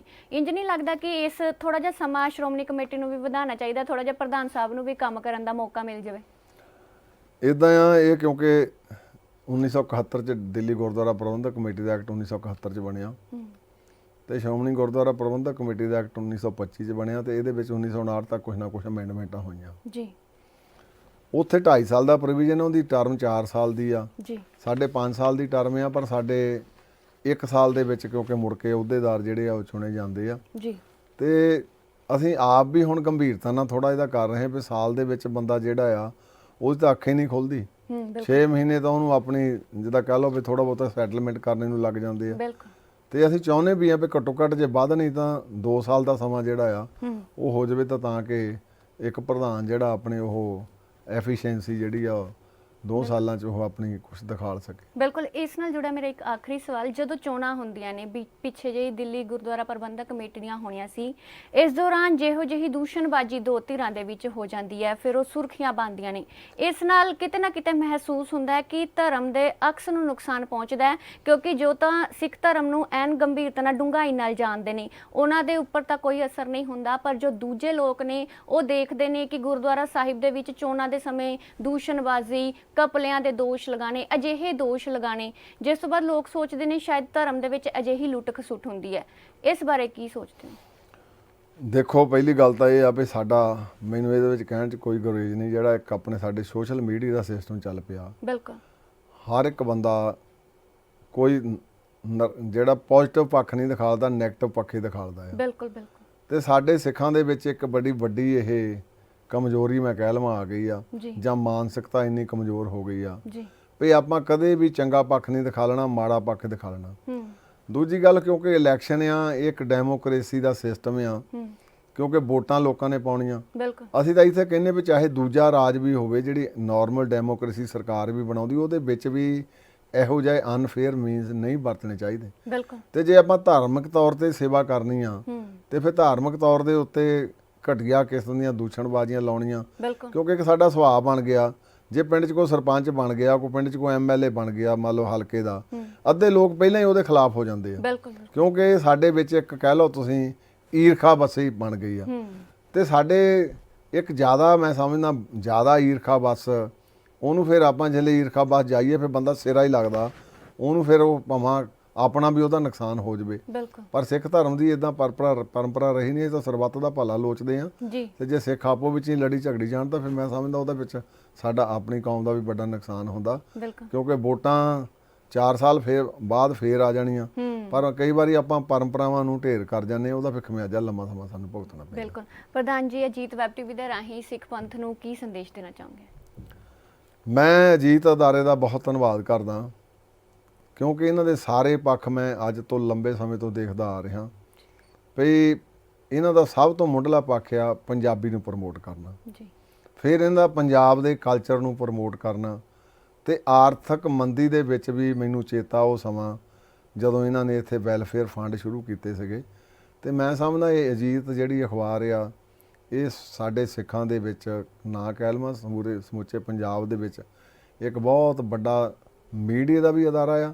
ਤੇ ਪਲੱਸ ਜਿਹੜੇ ਤੁਸੀਂ ਪਿੰਡਾਂ ਜਾਂਦੇ, ਮੈਂ ਕਈ ਵਾਰੀ ਕਿਉਂਕਿ ਮੇਰਾ ਪਿੰਡਾਂ 'ਚ ਵੀ ਬਾਹਰ ਰਹਿੰਦਾ, ਮੈਂ ਮੈਂਬਰ ਵੀ ਹਾਂ ਸ਼੍ਰੋਮਣੀ ਕਮੇਟੀ ਦਾ, ਤੇ ਲੋਕ ਕਈ ਵਾਰੀ ਜੇ ਅਜੀਤ ਨਾ ਆਵੇ ਤਾਂ ਇਦਾਂ ਮਹਿਸੂਸ ਕਰਦੇ ਜਿੱਦਾਂ ਵੀ ਕੋਈ ਨਸ਼ਾ ਨਹੀਂ ਅੱਜ ਖਾਦਾ। ਬਿਲਕੁਲ ਸੋ ਇਹ ਬਹੁਤ ਮੈਨੂੰ ਖੁਸ਼ੀ ਆ ਕਿ ਪੰਜਾਬ ਦਾ ਬਹੁਤ ਵੱਡਾ ਅਦਾਰਾ ਔਰ ਲੋਕਾਂ ਦੇ ਵਿੱਚ ਹਰ ਇੱਕ ਪੱਖ ਤੋਂ ਜਿਹੜਾ ਆ ਪੱਖ ਇਹ ਪੇਸ਼ ਕਰਦੇ ਆ, ਔਰ ਕੋਈ ਇਹਨਾਂ ਦੇ ਵਿੱਚ ਇਦਾਂ ਦੀ ਨਹੀਂ ਗੱਲ ਹੁੰਦੀ ਵੀ ਜਿਹੜਾ ਕੋਈ ਨੈਗੇਟਿਵ ਪੱਖ ਰੱਖਿਆ ਜਾਵੇ। ਹਮੇਸ਼ਾ ਹੀ ਪੋਜ਼ਿਟਿਵਿਟੀ ਵਾਲਾ ਸੱਚ ਤੇ ਹੱਕ ਦੀ ਜਿਹੜੀ ਆ ਗੱਲ ਕਰਦੇ। ਤੇ ਮੈਨੂੰ ਸਮਾਂ ਚੇਤੇ ਆਉਂਦਾ ਉਦੋਂ ਵੀ ਜਦੋਂ ਅਖਬਾਰਾਂ ਲੂਹ ਦਿੰਦੇ ਸੀ, ਹਮਦਰ ਸਾਹਿਬ ਬੜੇ ਡਿਸਟਰਬ ਰਹਿੰਦੇ ਸੀ, ਪਰ ਡੋਲੇ ਨਹੀਂ, ਪੰਜਾਬ ਦੇ ਲੋਕਾਂ ਨੇ ਇਹਨਾਂ ਦਾ ਸਾਥ ਦਿੱਤਾ। ਤੇ ਅੱਜ ਮੈਨੂੰ ਖੁਸ਼ੀ ਆ ਵੀ ਸਰਦਾਰ ਬਰਜਿੰਦਰ ਸਿੰਘ ਹਮਦਰਦ ਜਿਹੜੇ ਆ ਉਹ ਸਮੁੱਚੇ ਮੀਡੀਆ ਦੇ ਵਿੱਚੋਂ ਇੱਕ ਸਿਰ ਕੱਢ ਪ੍ਰੈਸ ਜਿਹੜੀ ਉਹ ਪੰਜਾਬ ਦੀ ਕਹਿਲਾਈ ਜਾਂਦੀ ਆ। ਸੋ ਮੈਂ ਇਹਨਾਂ ਦਾ ਹਮੇਸ਼ਾ ਹੀ ਫੈਨ ਰਿਹਾ, ਕਿਉਂਕਿ ਔਖੇ ਸੌਖੇ ਵੇਲੇ ਸਾਰੇ ਸਮੇਂ ਦੇ ਵਿੱਚ ਜਦੋਂ ਵੀ ਰਿਹਾ ਅਸੀਂ ਤਕਰੀਬਨ ਇਸ ਅਖਬਾਰ ਦੇ ਨਾਲ ਹੀ ਰਹੇ ਹਾਂ। ਇਸ ਕਰਕੇ ਨਹੀਂ, ਇਸ ਕਰਕੇ ਕਿ ਹੱਕ ਦੇ ਸੱਚ ਦੀ ਗੱਲ ਕਰਦੇ। ਬਿਲਕੁਲ ਪ੍ਰਧਾਨ ਜੀ, ਤੁਸੀਂ ਅਜੀਤ ਦੇ ਵਿਹੜੇ 'ਚ ਆਏ, ਸਾਨੂੰ ਗੱਲਬਾਤ ਦਾ ਮੌਕਾ ਦਿੱਤਾ, ਤੁਹਾਡਾ ਧੰਨਵਾਦ ਕਰਦੇ ਹਾਂ। ਬਹੁਤ ਧੰਨਵਾਦ ਜੀ। ਵਾਹਿਗੁਰੂ ਜੀ ਕਾ ਖਾਲਸਾ, ਵਾਹਿਗੁਰੂ ਜੀ ਕੀ ਫਤਿਹ। ਸੋ ਇਹਨੇ ਸ਼੍ਰੋਮਣੀ ਗੁਰਦੁਆਰਾ ਪ੍ਰਬੰਧਕ ਕਮੇਟੀ ਦੇ ਨਵੇਂ ਪ੍ਰਧਾਨ ਸਰਦਾਰ ਹਰਜਿੰਦਰ ਸਿੰਘ ਧਾਮੀ ਜੀ। ਖਾਸ ਮੁਲਾਕਾਤਾਂ ਦੀ ਕੜੀ ਦੇ ਤਹਿਤ ਐਨੇ ਹੀ, ਅਗਲੀ ਵਾਰ ਫਿਰ ਕਿਸੇ ਖਾਸ ਸ਼ਖਸੀਅਤ ਦੇ ਨਾਲ ਰੂਬਰੂ ਹੋਵਾਂਗੇ। ਹੁਣ ਮੈਨੂੰ ਪਰਮਜੀਤ ਕੌਰ ਸੈਣੀ ਹੁੰਦੇ ਇਜਾਜ਼ਤ। ਤੁਸੀਂ ਵੇਖਦੇ ਰਹੋ ਅਜੀਤ ਵੈਬ ਟੀਵੀ। ਧੰਨਵਾਦ। ਪੜ੍ਹਾਈ 'ਚ ਦਿਲ ਲੱਗਦਾ ਸੀ, ਨੰਬਰ ਚੰਗੇ ਆਉਂਦੇ ਸੀ, ਐਸੀ ਖੋਟੀ ਦੀ ਪ੍ਰੀ ਮੈਟ੍ਰਿਕ ਸਕਾਲਰਸ਼ਿਪ ਜੋ ਮਿਲਦੀ ਸੀ। ਬਾਪੂ ਮਜ਼ਦੂਰੀ ਕਰਦਾ, ਬੇਬੇ ਨੂੰ ਮਸਾਂ ਹੀ ਘਰਾਂ 'ਚ ਕੰਮ ਮਿਲਦਾ, ਪਰ ਮੈਂ ਖੁਸ਼ ਸੀ। 10ਵੀਂ 'ਚ ਸਾਈਕਲ ਮਿਲੂਗੀ ਤੇ ਪੋਸਟ ਮੈਟ੍ਰਿਕ ਐਸੀ ਵਜ਼ੀਫਾ ਵੀ। ਲੰਬੜਦਾਰਾਂ ਦੀ ਰਾਣੋ ਵਾਂਗ ਇੰਜੀਨੀਅਰ ਬਣਾਂਗੀ। ਪਰ ਸੁਪਨੇ ਹੀ ਰਹਿ ਗਏ। ਸਕਾਲਰਸ਼ਿਪ ਬੰਦ ਹੋ ਗਈ, ਸਕੂਲ ਛੁੱਟ ਗਿਆ, ਸਾਈਕਲ ਮਿਲੀ ਕੋਈ ਨਾ ਤੇ ਫੀਸ ਹੈ ਨਹੀਂ। ਹੁਣ ਮਾਂ ਨਾਲ ਘਰਾਂ 'ਚ ਕੰਮ ਕਰਨ ਜਾਨੀ ਆ ਦਿੱਤਾ ਮੈਨੂੰ ਇਸ ਸਰਕਾਰ ਨੇ। ਹੁਣ ਨਹੀਂ, ਮੈਂ ਕਹਿ ਦਿੱਤਾ ਬਾਪੂ ਬੇਬੇ ਨੂੰ, ਐਤਕੀ ਸਬਕ ਸਿਖਾਉਣਾ ਹੈ। ਵੋਟ ਪਾਉਣੀ ਉਹਨਾਂ ਨੂੰ ਜਿਹੜੇ ਸਮਝਣ ਸਾਡੇ ਦਰਦਾਂ ਨੂੰ।